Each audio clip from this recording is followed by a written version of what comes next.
Welcome to today's Lost Souls, where we bring you the most impactful and unforgettable stories from around the world. Today, we remember the lives of remarkable individuals whose legacies continue to inspire and resonate. From iconic musicians to trailblazing activists, join us as we celebrate their extraordinary contributions and bid farewell to those who have left an indelible mark on our lives. Stay tuned for a journey through their incredible stories. Brian Wilson passed away at the age of 82 after a battle with dementia. Brian Wilson was the visionary co-founder and creative genius behind the Beach Boys, one of the most influential bands of the 20th century. Brian Wilson's story begins in Hawthorne, California, where he was born into a musical family and grew up alongside his brothers Carl and Dennis. Together with their cousin Mike Love and friend Al Jardine, Brian formed the Beach Boys in 1961. What started as a local surf rock band soon transformed into a groundbreaking force in popular music, defining the California sound and surf culture. For generations, Wilson's genius lay not only in his songwriting, but in his innovative approach to music production and arrangement. He crafted the ethereal harmonies and complex vocal layers that became the Beach Boys' signature. His work on the band's 1966 album Pet Sounds is widely regarded as a masterpiece, ranking number 2 on Rolling Stone's list of the 500 greatest albums.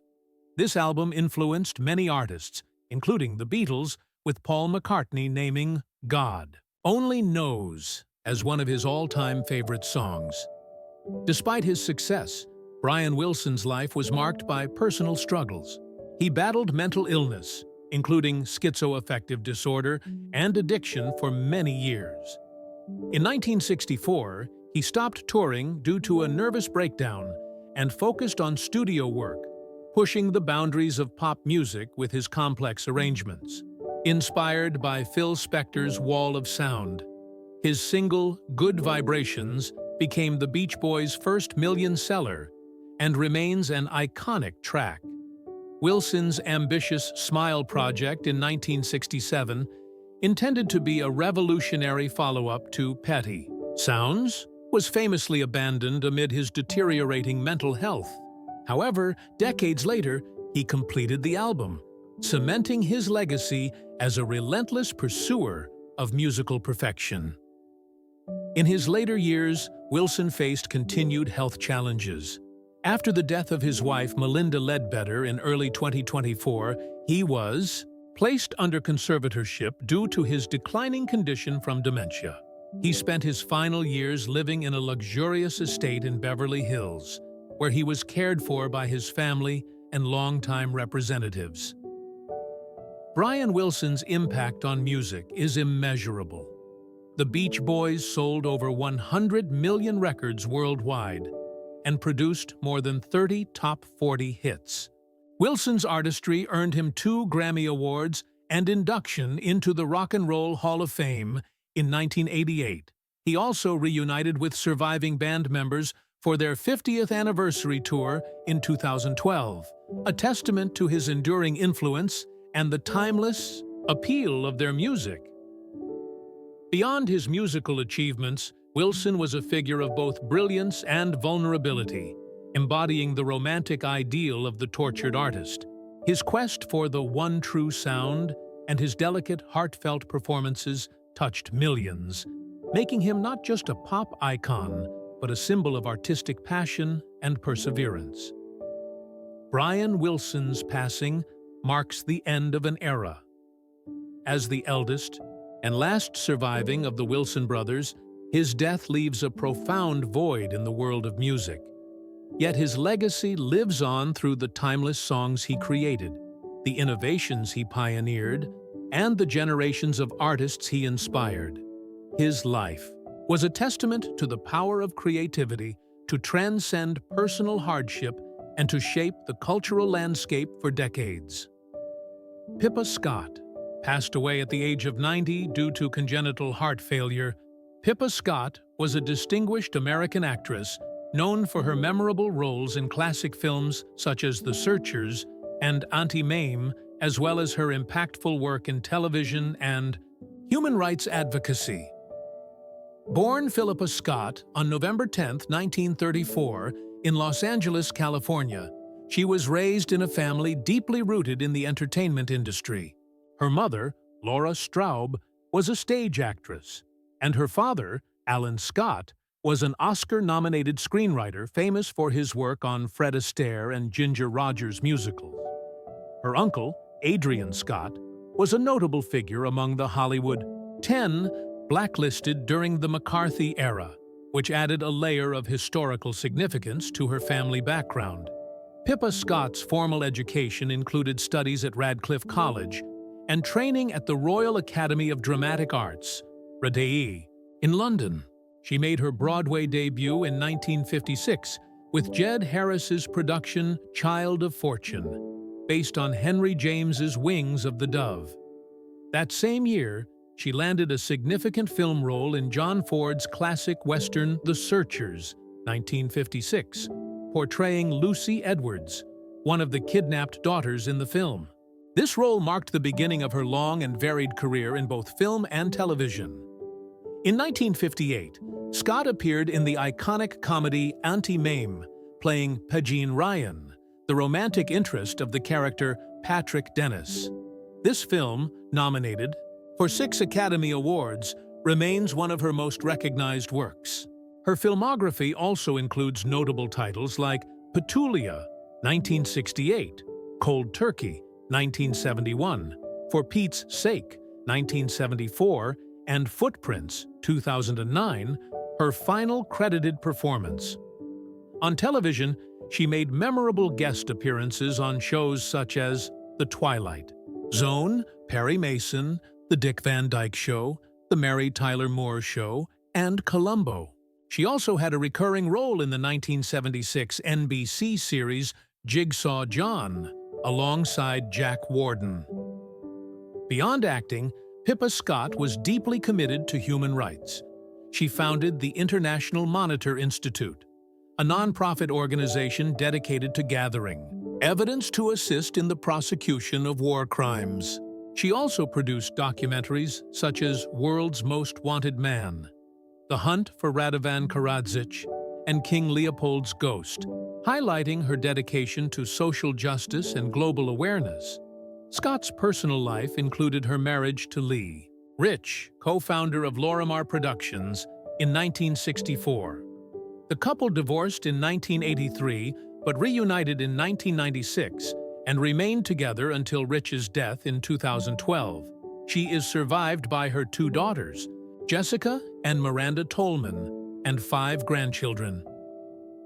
Pippa Scott's legacy is multifaceted.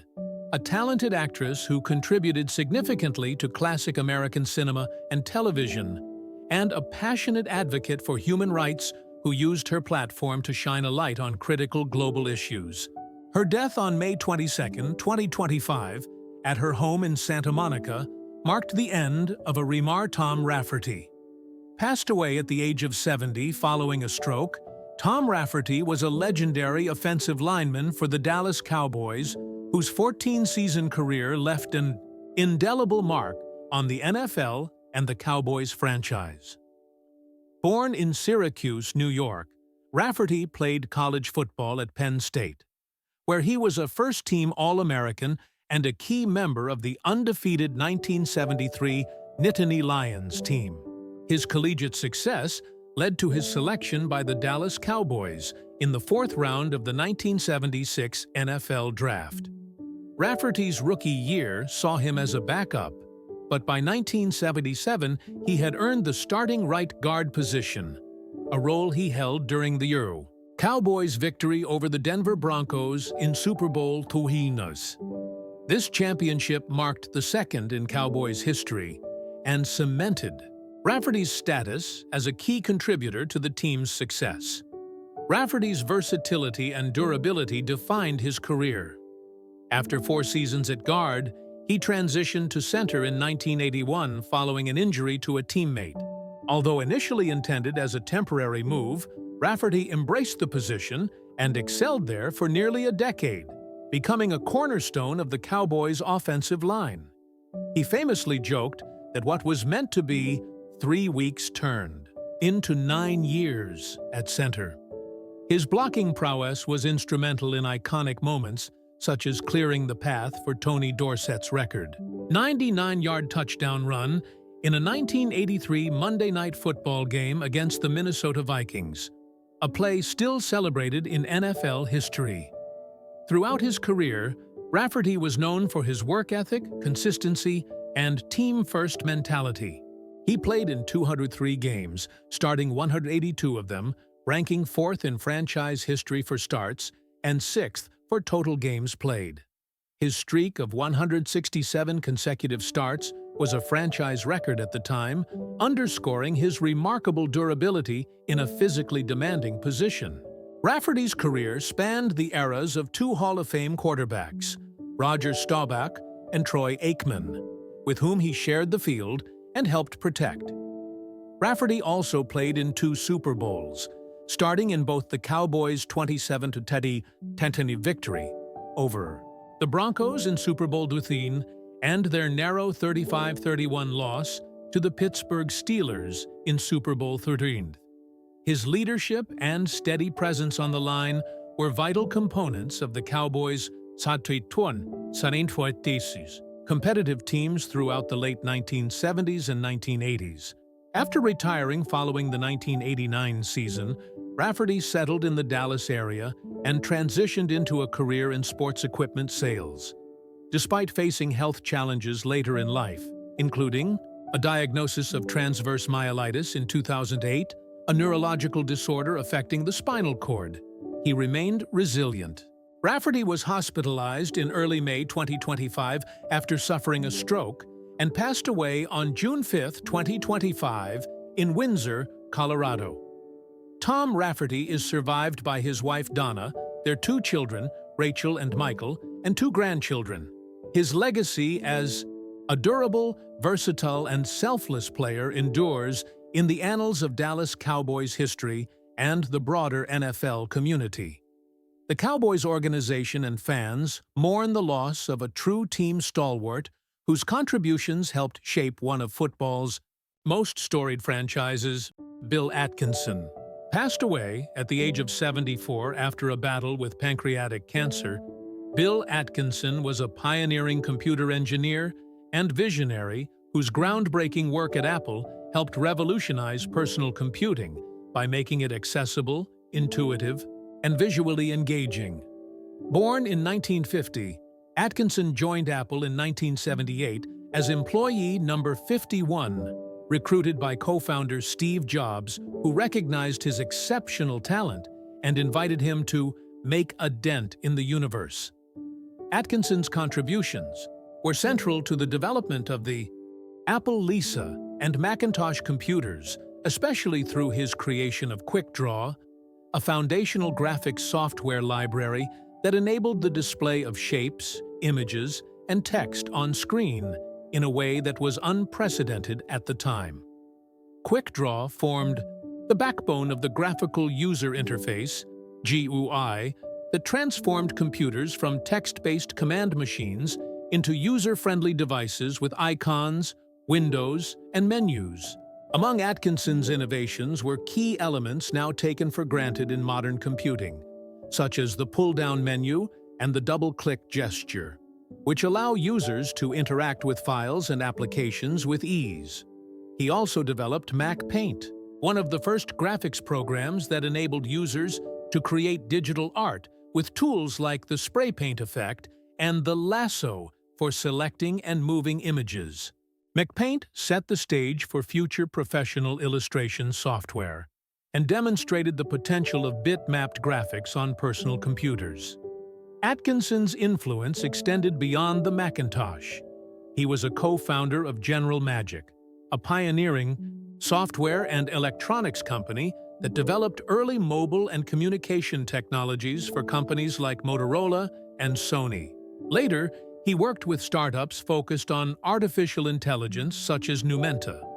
Outside of technology, Atkinson was a passionate nature photographer, publishing a book titled Within the Stone that showcased his close-up images of polished, and cut rocks, reflecting his artistic eye and love for the natural world.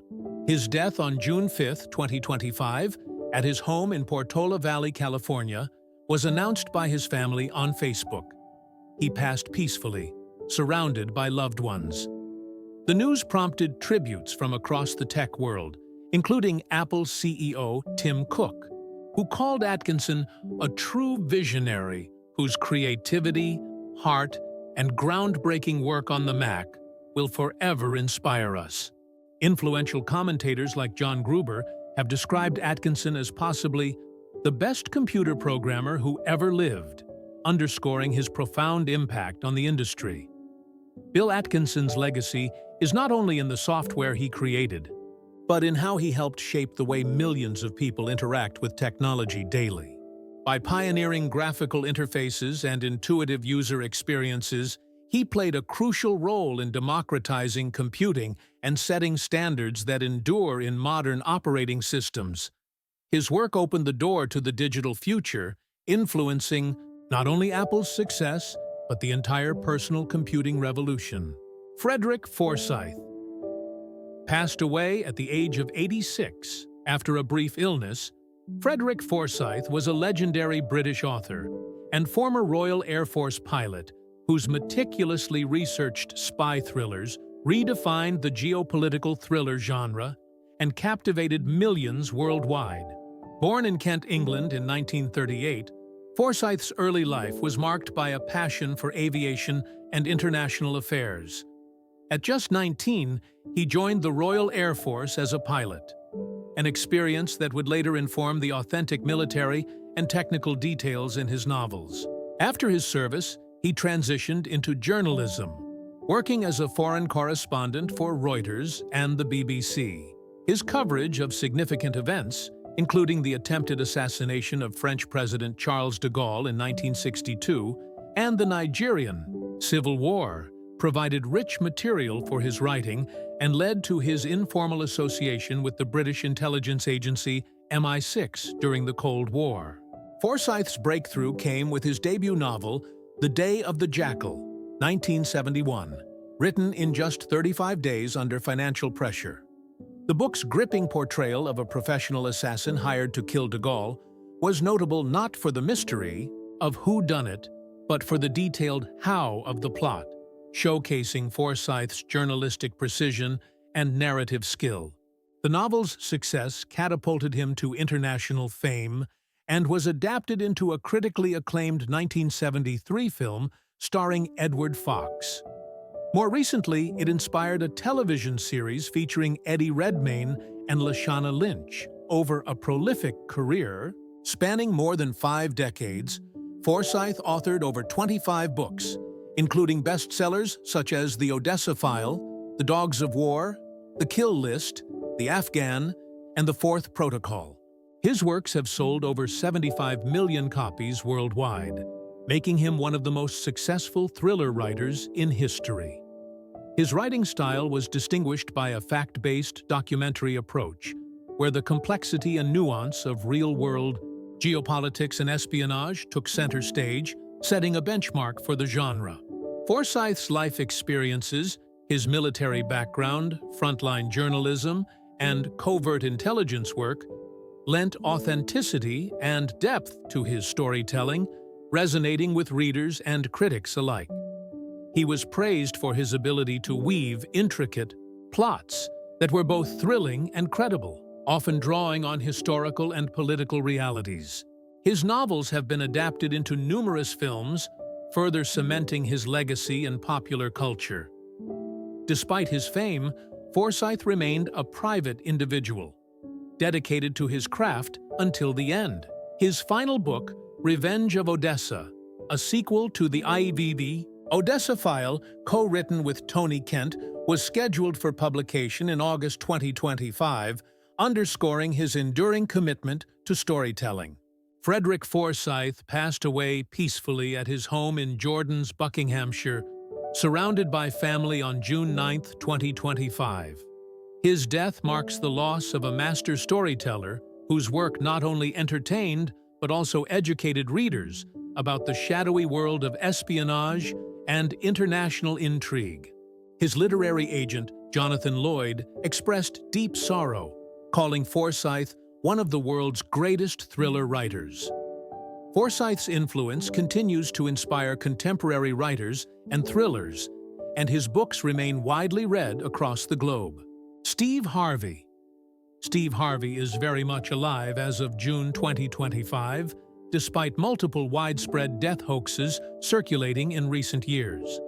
These false reports, often generated or amplified by AI-created articles and misleading social media posts, have caused confusion and concern among fans worldwide, but none have been true. Born Broderick Stephen Harvey Sr. on January 17, 1957, Steve Harvey is a celebrated American comedian, television host, actor, writer, and producer. He is best known for hosting popular shows such as Family Feud and The Steve Harvey Show, and for his influential role in comedy and motivational speaking. His vibrant career spans decades, during which he has become a cultural icon known for his humor, charisma, and inspirational messages. The rumors about Steve Harvey's death have repeatedly surfaced, most recently in late 2024 and mid-2025. One notable instance involved an AI-generated article titled, "Steve Harvey Passed Away Today, Remembering the Legacy of a Comedy Legend," which falsely claimed he had died. This article, published on a site called Trendcast News and later shared by media aggregation platforms, was entirely fabricated and caused a surge in online searches and social media condolences. Similarly, in June 2025, a Facebook page falsely announcing Steve Harvey's death gained nearly 1 million likes and attracted thousands of condolence messages from fans. This too was debunked as a hoax, with no credible news outlets confirming any such event. Steve Harvey's official social media accounts remained active, posting motivational content and engaging with followers, further disproving the rumors. Steve Harvey's continued presence in the entertainment industry is well documented. As of early 2025, he has been actively hosting television shows, participating in charity events, and sharing motivational messages on platforms like X, formerly Twitter, and Facebook. His official website and social media channels provide updates on his projects, confirming his ongoing work and public appearances. The repeated false reports highlight the challenges posed by misinformation in the digital age, especially involving high-profile celebrities. Fans are urged to rely on verified sources and official statements, rather than unverified social media posts or AI-generated content. Steve Harvey's case exemplifies how quickly false news can spread and the importance of critical evaluation of such claims. In summary, Steve Harvey has not passed away and remains an active and influential figure in entertainment and philanthropy. The rumors of his death are baseless hoaxes that have been thoroughly debunked by credible sources and by his own ongoing public activity. Frederick Stephen Harvey was born on January 17, 1957, in the coal mining ridges of Welch, West Virginia, a hillside town where hymnals drifted above the rumble of conveyor belts. His father, Jesse Harvey, spent nights shoveling soot. His mother, Eloise, spent mornings teaching scripture, and both taught their son that character matters when pockets are empty. Steve quickly found that laughter like prayer could lift a room. He mimicked pastors, neighbors, and radio voices, sharpening a cadence that felt urgent. Weekend trips to his grandmother's clapboard house meant shelling peas, while Elder Zenick traded stories of Union strikes, and gospel choirs embedding narrative rhythm deep inside him. Snow-packed winters tightened budgets, but dignity stayed abundant, and by fourth grade, he aimed for any stage, a pulpit, a talent show, even a dusty street corner. So long as faces were listening in those hollers, he forged one early promise. If he could make people smile, he could make himself matter. At age 8, the Harveys uprooted to Cleveland's Glenville neighborhood, trading mountain mist for Lake Erie winds, and a brick home on East 112th Street City. Life dazzled Steve with neon signs and sidewalks, yet expectations stayed firm, finished. Chores: respect elders, fear God, chase possibility. He walked Glenville High hallways, armed with wise cracks that disarmed bullies and charmed teachers' counselors, noticed how classmates leaned toward his voice. Basketball beckoned the dream of fast breaks beneath lights, then boxing where discipline grew in a pair of battered gloves from a youth gym. But comedy whispered louder, especially after assemblies where he introduced bands with off-the-cuff riffs that stole the spotlight to help. With bills, he bagged groceries, cleaned carpets, and peddled candy on buses, turning errands into rehearsal. And proving humor could bridge vast divides, those Cleveland years forged grit, timing, and the conviction that his voice belonged on a larger stage. After graduating high school in 1974, Harvey enrolled at Kent State University, then West Virginia University, chasing scholarships and a dream of becoming an electrical engineer. Anything that offered steady pay and soot-free lungs campus. Life opened worlds of debate, clubs, talent shows, and rights lectures, yet his GPA sagged under relentless restlessness. Nights found him in bar rooms, riffing on cafeteria food and dorm politics, discovering that laughter was the ring he needed by junior year. Textbooks lost his attention, and with tuition mounting, he walked away, telling friends that life itself would be his classroom. The choice disappointed his parents, but ignited him. He believed risk was simply faith spelled differently, a mantra later stamped on his motivational talks. Without a diploma, but brimming with timing, a mustache, and pulpit cadence, he stepped into the world eager to test himself. He mopped classrooms at night, whispering punchlines to chairs, often nightly. The post-coal hustle turned Harvey into a working-class chameleon. He sold insurance door to door, squeezed into old delivery vans, fought brief amateur boxing bouts, even sorted mail while cracking jokes that sped the route. Each gig paid rent, but also fed material, irate customers, shady managers, roadside mishaps. In 1985, a friend dared him onto an open mic night at Cleveland's Hilarities. 7 minutes later, the crowd cheered, and a new destiny clicked. He quit the next morning and began a nomadic run through the Midwest's smoky comedy circuit bars, reeking of fryer grease lounges where drunks heckled without mercy. Some sets ended innovations, others in beer-soaked humiliation, yet every mile sharpened his timing. When bookings vanished, he slept in his 1976 Ford Washington gas station sinks and dined on bologna folded like playing cards. Only faith kept him upright before shows. He whispered Jeremiah 29:1-11, trusting that purpose waited past the clapboard stages and interstate. The breakthrough arrived in 1990, when Harvey, then hopping between cheap gigs, landed on the National Talent Contest, Star Search. The routine jokes on checkout lines and church pews blew past rivals and shot his name beyond state borders. Bookings tripled, and soon he hosted its showtime at the Apollo, taming Harlem's infamously tough crowd with fearless banter backstage. He watched masters work, noting how Richard Pryor poured raw truth and how Red Fox stretched a silence. Each Saturday became graduate school rhythm. Courage and the raw power of a pause forged his craft by decades' end. Harvey was no longer the kid from Welch, but a touring headliner ready to build a comedy empire. He crisscrossed the country in rented cars, performing 3 shows a night, jotting jokes on napkins and refining tales of faith, finances, and fragile pride.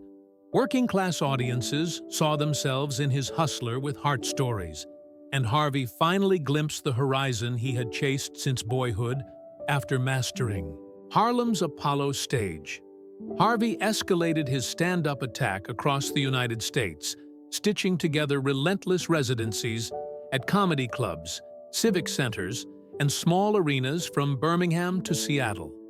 His cadence half-revival tent, preacher, half, front porch storyteller captured audiences hungry for jokes about faith finances and fragile masculinity. Promoters took notice, and in 1997 assembled the now legendary Kings of Comedy Tour, pairing him with Cedric the Entertainer, D.L. Huey, and Bernie Mac Knightley. They turned basketball coliseums into laughing sanctuaries, grossing more than $30 million, and birthing the Spike Lee concert film that immortalized their swagger for Harvey. The tour confirmed a guiding principle: comedy could be both commercially titanic and culturally unifying, a lesson he carried into every medium that followed. Television executives, sensing his magnetic blend of authority and warmth, greenlit The Steve Harvey Show on the fledgling WB network in 1996. Harvey played music teacher Steve Hightower, a former R&B star mentoring unruly high schoolers, while sparring with Cedric Robinson's affable gym coach.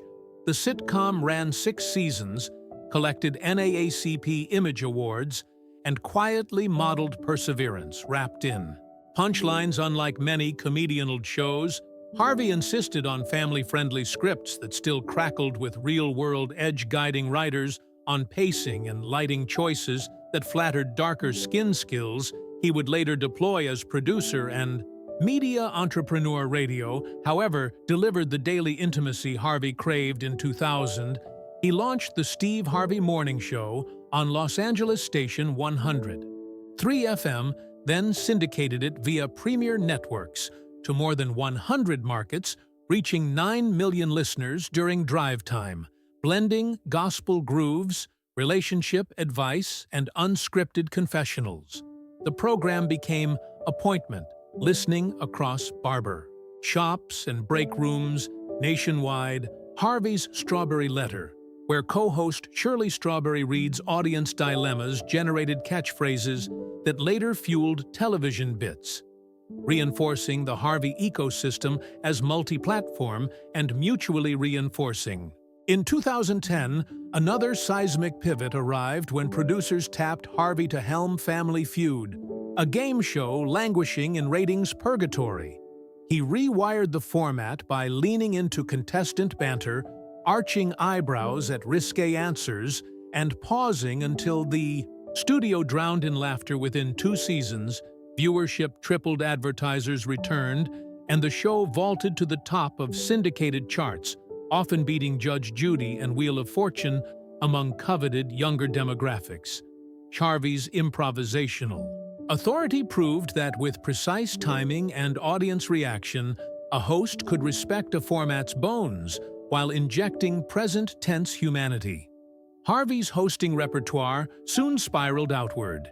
He fronted NBC's Children Talent Showcase, Little Big Shots, moderated ABC's courtroom series Judge Steve Harvey, and guided Miss Universe pageants from 2015 onward, surviving a headline-making wrong announcement with humility that paradoxically boosted ratings. Daytime viewers received 2 iterations of his talk show Steve Harvey, and later Steve, where celebrity interviews merged with mentoring segments like Harvey's Heroes. Across formats, he emphasized up-tempo editing, crisp graphics, and a values-forward tone, convincing networks that uplift could equal eyeballs while expanding a media portfolio rivaling multi-et conglomerates in reach. Parallel to his screen career, Harvey authored a string of best-selling books, translating comedic candor into prescriptive life blueprints. Act Like a Lady, Think Like a Man, 2009,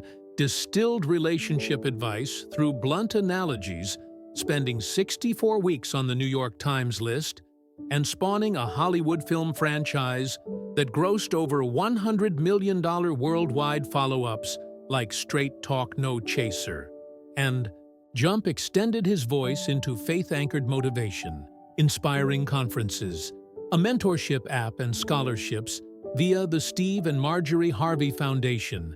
Each title fortified his brand thesis, A consistent moral compass can convert punchlines into policy jokes, into jobs, and spotlight into sustainable social impact.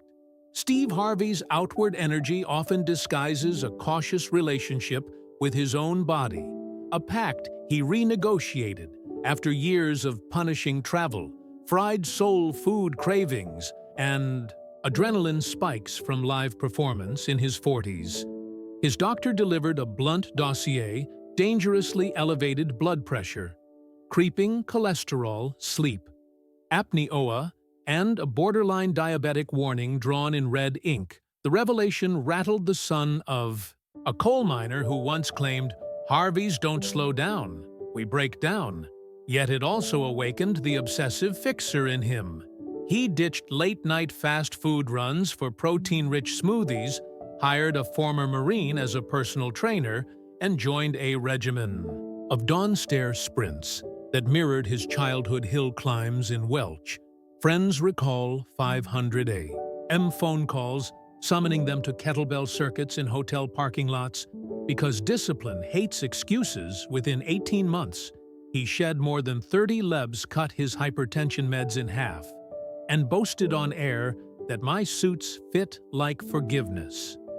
The overhaul. Extended beyond diet and dumbbells, Harvey invested in a sleep lab that wired him to monitors showing oxygen dips caused by apnea. Humbled, he began traveling with a portable CPAP machine hidden in monogrammed luggage. Back pain from decades of carrying stage equipment and sitting in cramped radio booths drove him to corrective yoga and periodic chiropractic realignments. Even his trademark mustache became a health reminder. He joked, "It hides a pulse check because each morning grooming ritual starts with gratitude for waking up." In 2016, a minor knee surgery required after a slip during Family Feud rehearsal forced a 6-week hiatus from basketball with his sons. Rather than sulk, he streamed physio sessions to his mentorship app, insisting that visibility could destigmatize rehab for Black men who often ignore warning signs. Doctors later credited the surgery's swift success to pre-existing cardio strength, proof that his earlier lifestyle pivot had paid compound interest. Mental wellness entered the spotlight when Harvey publicly discussed the panic attack that seized him moments before announcing the wrong Miss Universe winner in 2015. The media frenzy triggered sleepless nights, chest tightness, and a bout of self-doubt that lingered off camera. Instead of masking it with bravado, he sought cognitive behavioral therapy and leaned harder on faith practices cultivated in childhood Baptist pews. He now blocks out 30 minutes of sleepless nights, chest tightness, and a bout of self-doubt that lingered off camera. Instead of masking it with bravado, he sought cognitive behavioral therapy and leaned harder on faith practices cultivated in childhood Baptist pews. He now blocks out 30 minutes of